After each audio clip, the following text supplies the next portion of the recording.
สวัสดีค่ะ Welcome to Hot Thai Kitchen.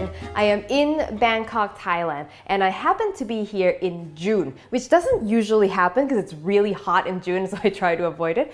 But being here in June is great for one thing, and that is durian. Yes, it is durian season. So I thought, what an opportune moment to make a dessert that is my absolute favorite durian dish, and that is durian and sticky rice, or khao niao durian. So khao niao is sticky rice, and durian is durian.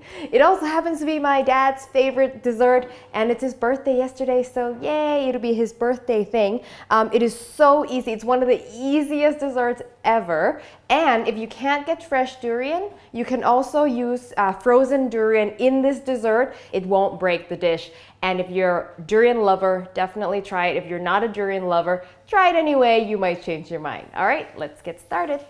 So the durian, we're not going to do anything to it, but the most important thing is you want to make sure it's ripe because we want this to be soft and creamy, and if it's underripe, it'll be kind of crunchy and almost a bit starchy, not good, okay? I'm using Mon Tong, which is the name of a variety that's mostly widely available, not too expensive, and quite a mild flavor. You can use other varieties that have a more pungent flavor as well if you want. It's kind of up to you. Now, the sticky rice is exactly the same as the sticky rice used for mango and sticky rice. So if you already know how to make that, then this part is a breeze, okay? So I'll just quickly go through how the sticky rice is made. I've got some Thai sticky rice steaming away in my traditional bamboo steamer. If you want to know more about sticky rice, I have a few videos actually about sticky rice. I'll make sure I'll put the link in the description below and also right up here.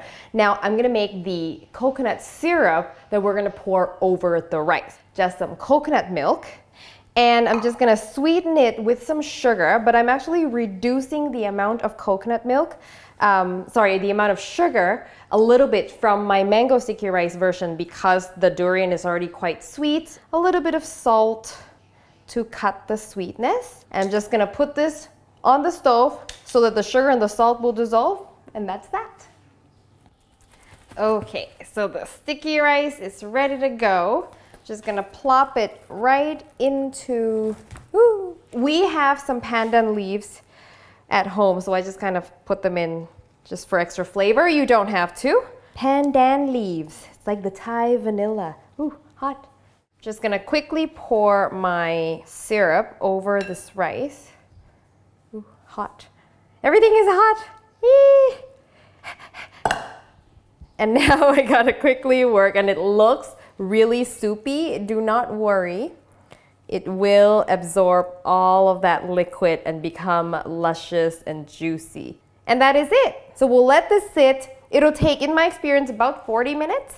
The easy part number 1 is finished. Now is easy part number 2. We're basically making a durian soup that we're gonna pour over the sticky rice, and the broth is so simple. I've got here just some coconut milk, and I'm gonna sweeten it with palm sugar, and this is the crucial part, is you have to use palm sugar. If you substitute white sugar or any other kind, you're gonna miss that flavor from the palm sugar that is absolutely key in this dish. So this is the one thing I will say, don't substitute, okay? And I'm actually using this pasty palm sugar here that I can't actually find in Canada. So I'm excited to use it, although I kind of have to play with it as I go because I'm not used to, the proportions of how much of this I would need. This is the same palm sugar as the ones that you see me use in blocks, except they don't reduce it down as far, so it's more liquid.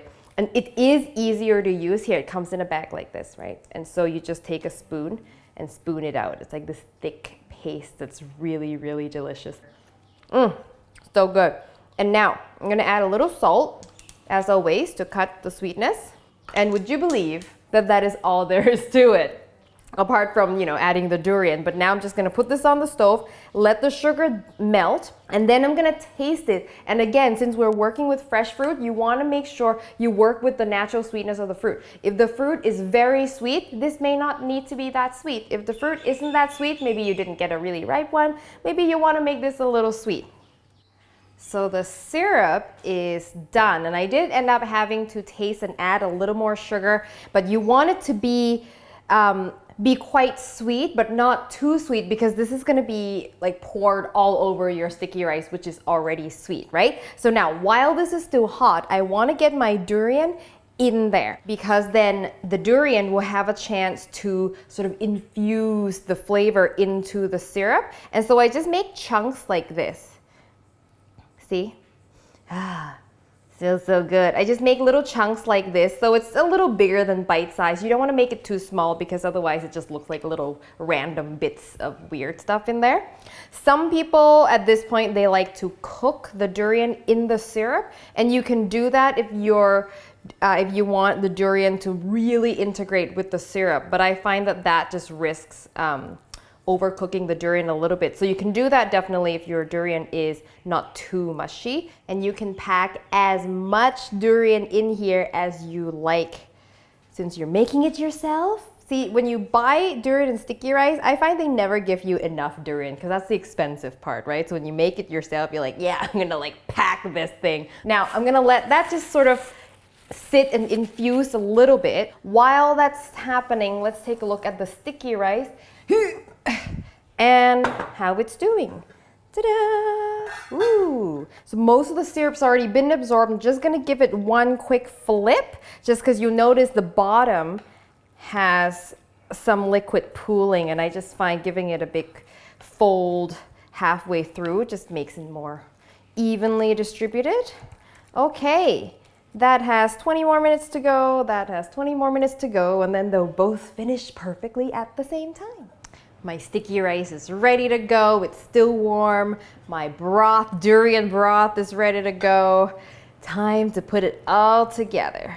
And not too much because, you know, it's like a pretty heavy dish, right? So usually people just have that much sticky rice. And then the durian has sort of like softened a little bit in the heat. It's infused the flavor into the coconut broth. Oh yeah, that's like way more durian than any vendor would give you. Yes. And then you kind of break apart the sticky rice so that it mixes with the syrup.